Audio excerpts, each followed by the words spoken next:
मैं राजेश कुमार। अभी हम प्रयागराज के हड़िया अनूपपुर ब्लॉक वार्ड नंबर 2 के जिला पंचायत सदस्य उत्तम सिंह यादव के पास बैठे हैं, क्योंकि इनका निवास कटहरा में। बात करते हैं। तो नमस्कार जी हमारे चैनल पे। और बताइए कैसे हैं? बढ़िया है, बहुत अच्छा है। आप आए इसके लिए बहुत बहुत आभार आपका।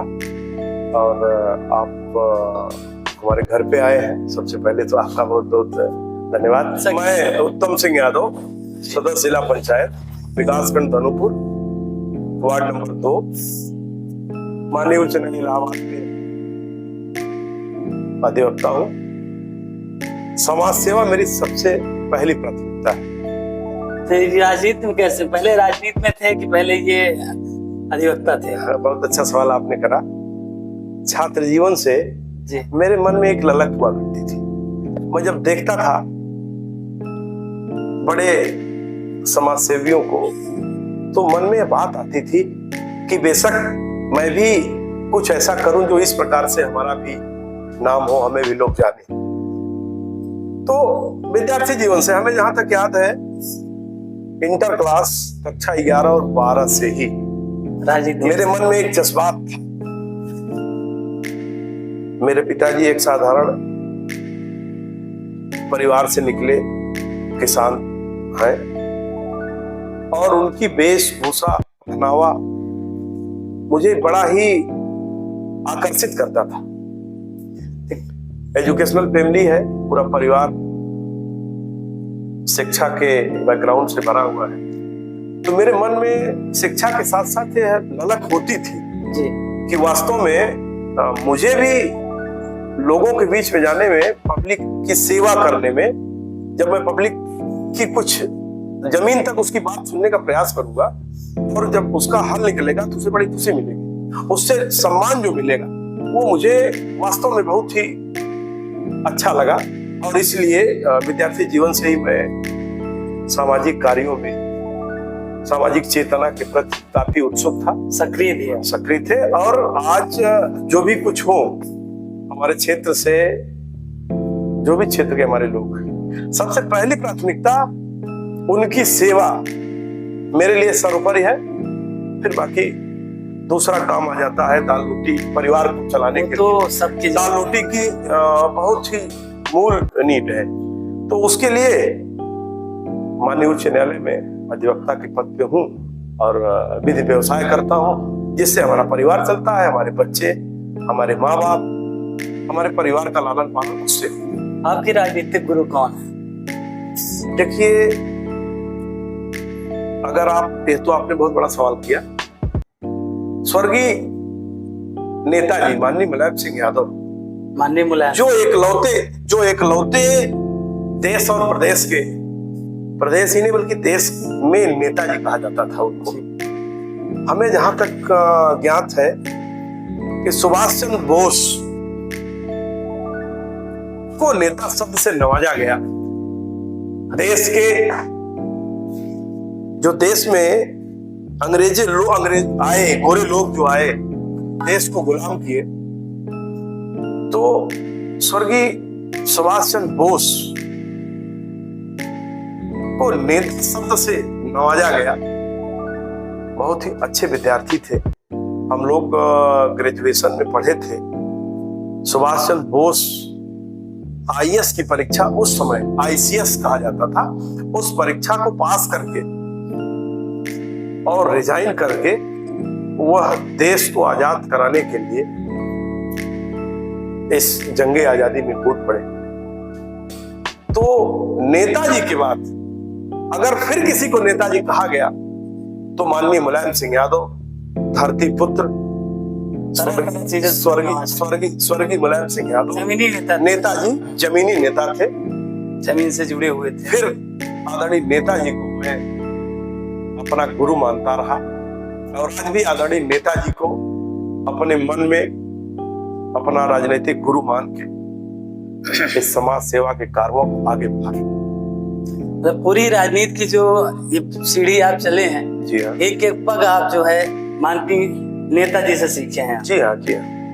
तो आप जो कई बार मिलने का मौका मिला, स्वर्गीय नेताजी से कई बार मिलने का मौका मिला।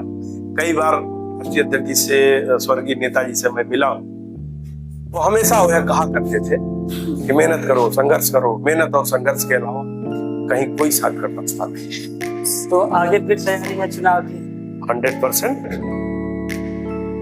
हमारी यह देवतुल्य जनता, हमारे क्षेत्र के सम्मानित मतदाता, उनके सुख दुख में मैं बराबर उपस्थित रहा हूं और मेरी अपनी इच्छा है और मतदाता भी हमें इस बात को कह रहे हैं कि वो फैजाबाद चुनाव लड़िए, इसलिए फिर चुनाव लड़ने की तैयारी में हूँ।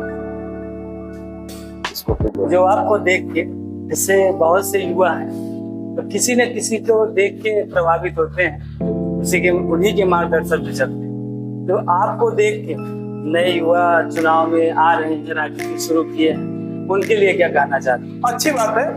देखिए, राजनीतिक सोच अच्छी होनी चाहिए। धर्म का युद्ध है, यह धर्म युद्ध है। हम तो यह बात कहते हैं नौजवानों से कि बेशक समाज सेवा को समाज सेवा के दृष्टिकोण से समाज में उतरिए और समाज की सेवा करिए, और बेशक जब आप समाज में समय देंगे तो बेशक आपको समाज में सम्मान मिलेगा।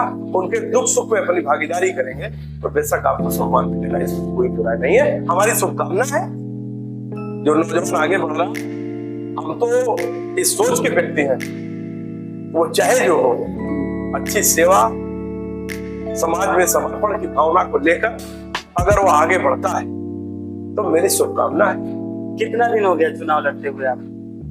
तो देखिए, चुनाव तो जिला पंचायत से पहले आप और भी चुनाव लड़े? हाँ, इसके पहले मैं जिला पंचायत, अब तो इस समय तो सिटिंग जिला पंचायत हूँ, वर्तमान में जिला पंचायत हूँ। इसके पहले मैं चुनाव लड़ा था जी।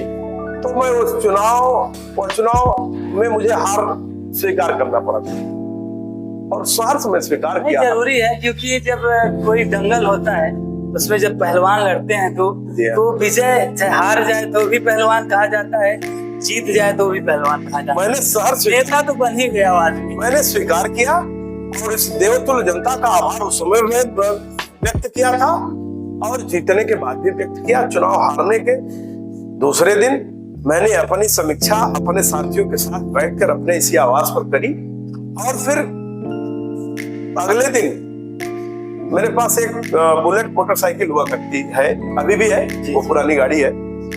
उस बुलेट मोटरसाइकिल से मैं क्षेत्र में निकल, लोगों ने मुझे बड़े सम्मानजनक तरीके से कहा, वाह, क्षेत्र में आप चुनाव हारे हैं और तीसरे चौथे दिन ही निकल दिए। हारने के बाद आप आए हैं, जीतने के बाद? जी हाँ, जी हाँ, जी हाँ। पब्लिक ने मुझे हाथों हाथ लिया और कहा कि अगला भविष्य आपका है साहब।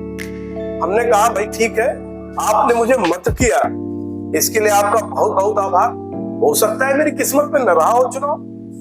देखिए, राजयोग तो बहुत तो मैं नहीं मानता, लेकिन ये मानता हूं कि जब इस लोकतंत्र में मतदाताओं का रुझान जब सब हो, तब आपको सत्ता आपको मिलेगी।